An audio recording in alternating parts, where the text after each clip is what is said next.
The one thing that Trello isn't obviously good at is simple task management. It's great for larger projects and especially for collaboration. But what if you want to throw your personal to do list in as well? Can it fit seamlessly into your existing project management process?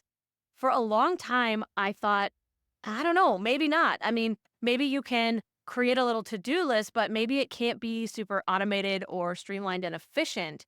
But guys, I learned some stuff this week that has helped me design what I consider a really simple, streamlined, efficient task manager. And even better, all of it can be done using free Trello features. It's also fully customizable, as is everything that I show you here on the channel. So make sure that you like this video, subscribe to the channel if you haven't already, and ring that little notification bell so that you never miss a tutorial. And make sure you stick around to the end of the video because I'm going to be telling you how you can get this board that I'm showing you for free. Let's get to it. Okay, let me show you around. So we start here with our mind dump, brain dump, whatever you call it. It's going to have the cards here that are the categories of to-do lists that you're typically going to need. If you're watching my channel, then you're probably going to have personal and business like I have listed here. We then have our backlog, and this is where tasks are going to go when they are first added to our board. And this is what you will be reviewing on a regular basis, whatever frequency works best for you. We have our to-do list, our doing, our done, our monthly tasks, our yearly tasks, and snoozed. So let me explain a little bit about the concept of how this works. So typically when a new task is added to your mental to-do list, you probably come into here or go to your piece of paper or wherever you track your to-do list and you write down the task. Instead of doing that, what you're going to do is come in here to either personal or business or whatever category this to-do item is, and you're going to add it to our checklist, okay? So sing to do, we're gonna add it to our checklist. And what you're gonna see happen is it's going to change a little bit. So you can see right there, it just turned into a linked item. And what that means is it has created a card on our backlog list, okay? And this is super cool because while there are ways to have an item be added to a checklist and things like that, it's not going to sync the two things. By doing it this way, you'll see that when you complete that item, it is going to automatically update it on the checklist as well, which is super cool. So the way that this typically will work is you'll come in here on your, I would guess probably weekly basis is probably good for most people. I have this board set up to send an email out at the beginning of the week to remind you to come in and review the backlog. So once you get that email, or if you prefer it just to have a pop-up reminder, which is how I would do it, you're going to come straight in here and you're going to look at your backlog. And you're going to notice when you open up these cards that there is a list of kind of actions here. These are buttons. They are custom buttons, but they are buttons that you can create with free Trello. I've intentionally not created any functionality in this board that requires a premium or paid workspace. It also doesn't require any power-ups. It's all native Trello functionality, okay? So let's say I see this item and this is something I need to do. So I'm going to click the to-do button. And you can see right here, it has just moved it to the to-do list. Same thing with this one. I'm going to come in here and say, oh, I'm already working on this. So I'm going to click doing. And this has now also moved itself, and now it's in the doing list. So when we open this here, we can see that these have moved to their appropriate lists, right? What's also cool, though, is when we come back over here to our business card, you can see that those two items, I can see from here where they are in my process. This may not seem like a huge thing, but if you rack up the to-do list items like many of us do, it is very helpful to be able to see that and have that visual.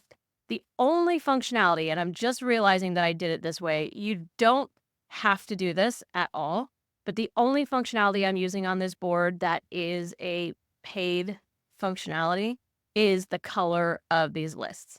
The reason I did that is because I like to see the different colors here in the checklist itself. It kind of grabs my attention better.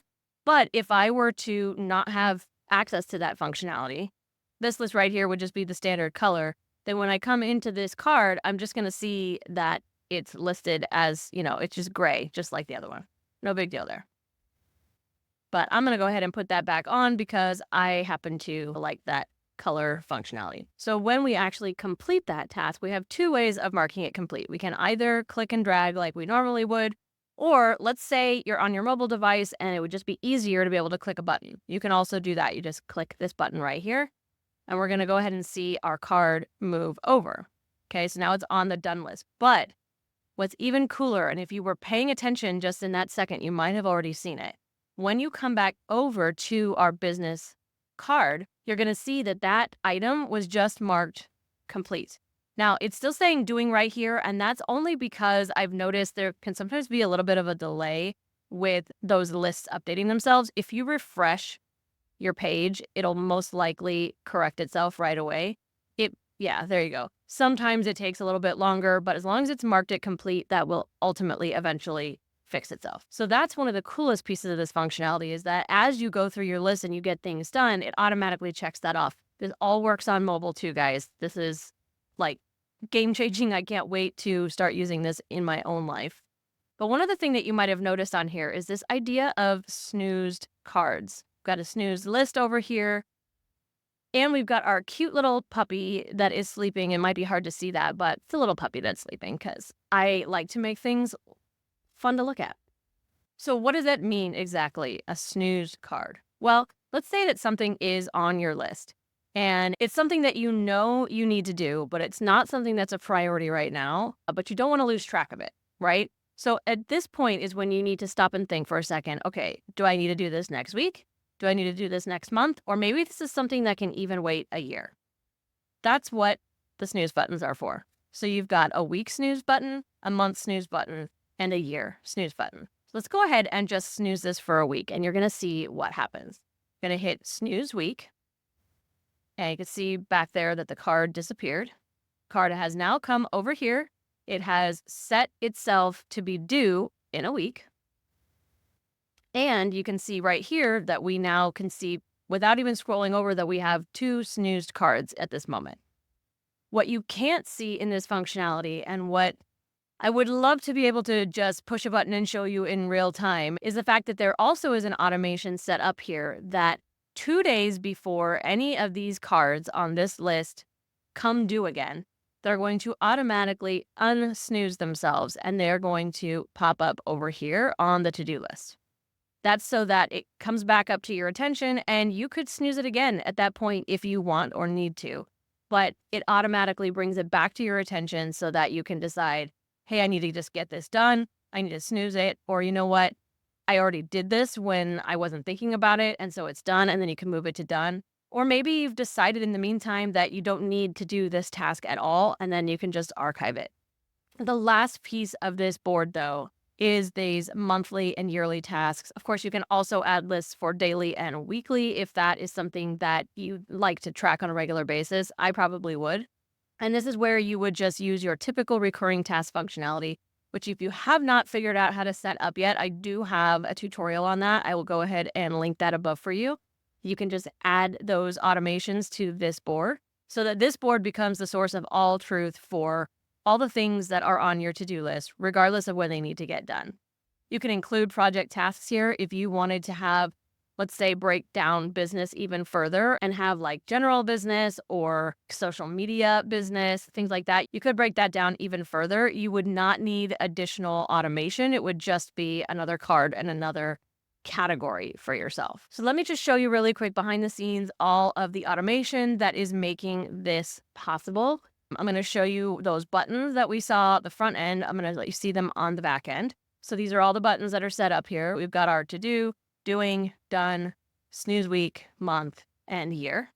We've also got some rules running here. So let's go ahead and just look at the ones that are relevant to this board. So this one is what's taking that checklist item and turning it into a card over on our backlog list. This is the one that's doing the opposite and checking off that item when you move the card over to the done list. And then this last one is setting up that recurring reminder to review the backlog and make sure that you sort all of those tasks. We've got our Monday email. This is the one, like I said at the beginning, I set up an email notification for this one. But personally, if it were me, I would just be using the pop up notifications on my phone. I'm much more responsive to that than emails. And then the last one that is on this board is this one I mentioned for unsnoozing the cards, and that is for 2 days before the card is due. This is going to move it to the bottom of our to-do list. So, like I said, this board is available to you for free. I'm going to drop a link in the description where you can just give me your name and your email, and I will send over a link to this template. It will also include a little how-to video showing you how to set up all of the automations that I just showed you on this board. Because when you create a board from a template, it does not automatically bring over the automation that was set up. You're going to have to reset that up yourself. But I'm going to walk you through that step by step so that you get the same awesome functionality as this board. So what do you think? Is this going to become your new kind of dashboard board? If you want to give this board that I showed you a try, drop in your email and I will send you a copy that you can get started with right away. The online tools for your business do not need to be complicated or overwhelming. It's time to let it be easy.